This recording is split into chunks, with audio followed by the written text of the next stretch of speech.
আসসালামু আলাইকুম। আজকের ভিডিওতে আমি আপনাদের সাথে শেয়ার করব নতুন একটা রেসিপি। তো অসম্ভব সুন্দর মজাদার একটি বাঙালি রেসিপি। তো মিষ্টি কুমড়ো দিয়ে আলু এবং আলামপুরি ডাঁটার দুর্দান্ত স্বাদের একটা চচ্চড়ি করব।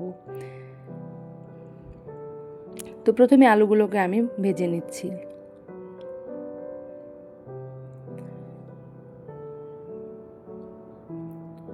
কিছুটা লবণ দিয়ে আমি আবারও নাড়াচাড়া করে নেব।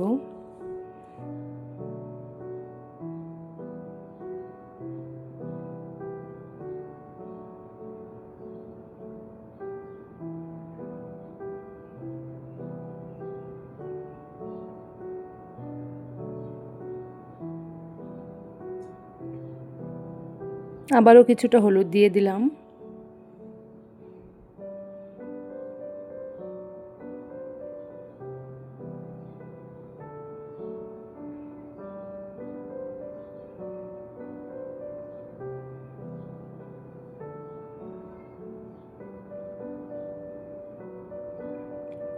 তারপর আমি মিষ্টি কুমড়োগুলো ভেজে নেব। তো সর্ষের তেল অল্প ছিল, সেজন্য আমি আরও 2 চামচ সর্ষের তেল অ্যাড করেছি। তারপর মিষ্টি কুমড়োগুলোকে আমি ভালো করে ভেজে নেব। খুব বেশি ভাজার দরকার নেই, হালকা ভাজলেই হবে। আবারও কিছুটা হলুদ দিয়ে দিলাম, লবণ দিলাম।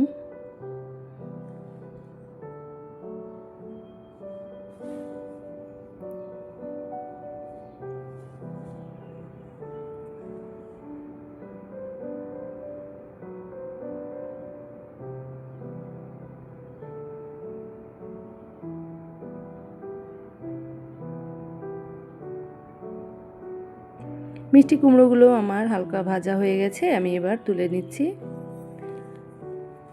কিছুটা তেল আছে, ওই তেলেই আমি আবারও ডাঁটাগুলোকে ভেজে নেব। এবার আমি আলামপুরি ডাঁটাগুলোকেও দিয়ে দেব। যারা ডাঁটা খেতে পছন্দ করেন না, তারা এইভাবে রান্না করলে আঙুল চেটে পুটে খাবেন। খুব সহজেই কিছু ঘরোয়া মশলা দিয়ে এই কম সময়ের মধ্যে এটি তৈরি করে ফেলবেন। কিছুটা লবণ দিলাম আর কিছুটা হলুদ দিলাম।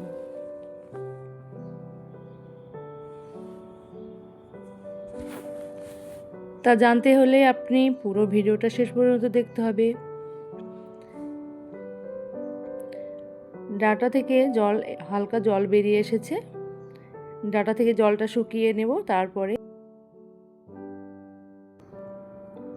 তো কিছুক্ষণ ঢাকা দিয়ে রাখবো। কিছুক্ষণ ঢাকা দেওয়ার জন্য জলটা একদমই শুকিয়ে গেছে।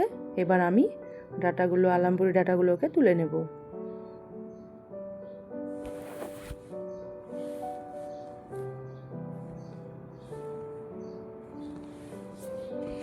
একটি প্রেসারে আমি সব সবজিগুলোকে দিয়ে সিদ্ধ করব। তো ডাঁটাগুলো দিয়ে দিলাম, তারপর আলুগুলো দিয়ে দিলাম, তারপর মিষ্টি কুমড়োগুলো দিয়েছি। তো তেলটাকে ভালো করে জল দিয়ে ধুয়ে ওই তেলের জলটাই আমি দিয়ে দিলাম। তারপর প্রেসারে ঢাকনা মেরে 2 সিটির অপেক্ষায় থাকবো। তারপরে একটি কড়াই গরম করে নিয়েছি, তাতে আমি 2 চামচ সর্ষের তেল দিয়েছি। কালো জিরে দেব,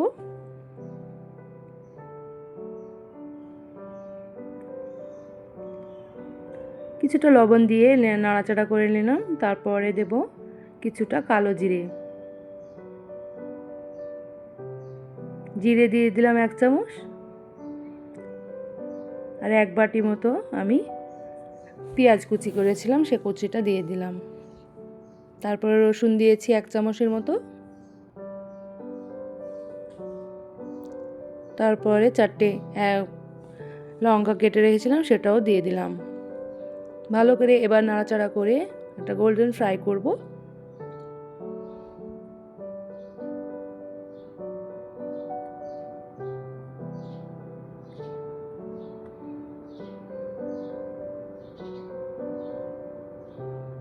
দেখুন আমার পেঁয়াজটা অনেকটাই সুন্দর ভাজা হয়ে গেছে। এবার মশলাটা দিয়ে দিলাম। শুকনো যে লঙ্কাটা হয় সেই লঙ্কাটা দিয়েছি, আর জিরে দিয়েছি, আদা দিয়েছি, দিয়ে ভালো করে একটা পেস্ট করে নিয়েছি, সেটা আমি দিয়ে দিলাম। অফ ক্যামেরায় করেছিলাম, আপনাদের সঙ্গে শেয়ার করা হয়নি, এর জন্য আমি ক্ষমা প্রার্থী। তারপরে দিয়ে দিলাম 1 চামচ ধনিয়া গুঁড়ো, 1 চামচ জিরে গুঁড়ো, কাশ্মীরি লঙ্কা গুঁড়ো, পরিমাণ মতো হলুদ দিয়েছি, দিয়ে ভালো করে নাড়াচাড়া করে নিয়েছি।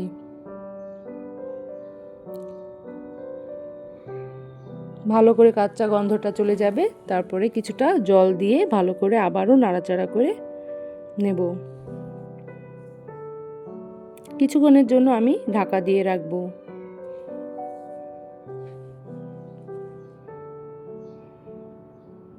দেখুন অনেকটা তেল ছেড়ে এসেছে।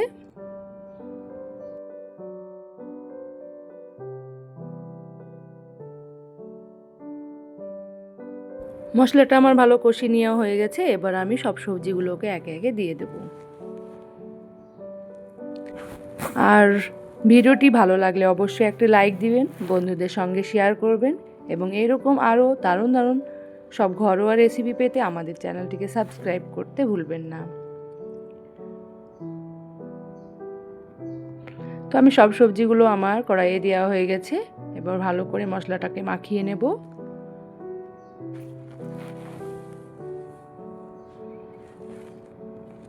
তো আলমপুরি ডাটার চচ্চড়িটা কেমন লাগলো প্লিজ কমেন্টের মাধ্যমে জানাবেন। কিছুটা লবণ আমি দিয়ে দিলাম, ভাজার সময় লবণ দিয়েছি, তাই লাস্টে দিয়ে দিলাম।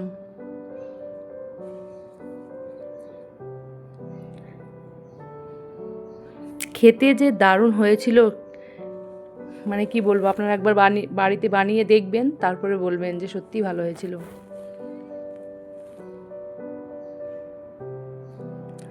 তো আমি 2 চামচের সাহায্যে আপনাদের দেখাচ্ছি কি সুন্দর সিদ্ধ হয়েছে, আর খেতেও খুব ভালো হয়েছিল।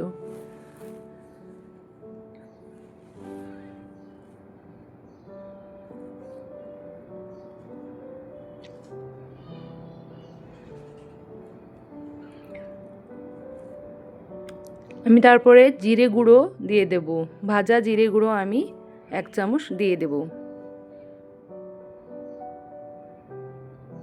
ভাজা জিরে গুঁড়ো দিয়েও ভালো করে নাড়াচাড়া করে নেব।